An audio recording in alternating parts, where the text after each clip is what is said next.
اس لیے دنیا دارالعمل ہے، دنیا دارالعمل ہے، ہم عمل کریں یہاں۔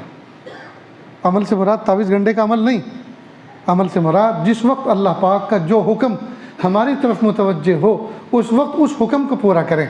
نماز کا حکم متوجہ ہے، شاندار اعلیٰ انداز سے اعلیٰ قسم کی نماز اللہ کے سامنے پیش کریں۔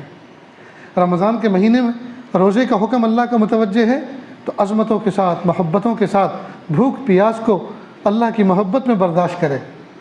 زکوٰۃ کا حکم متوجہ ہوا ہے، حساب کتاب کر کے دونوں ہاتھوں سے محبتوں کے ساتھ، ٹیکس نہ سمجھیں، بوجھ نہ سمجھیں، دونوں ہاتھوں سے ادا کریں، جی اللہ تعالیٰ اس سے کہیں زیادہ آپ کو عطا فرمائیں۔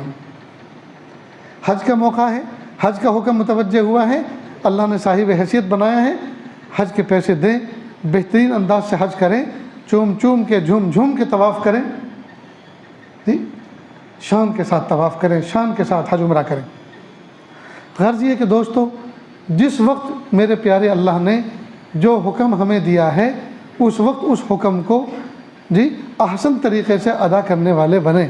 کریں گے نا دوستو انشاءاللہ؟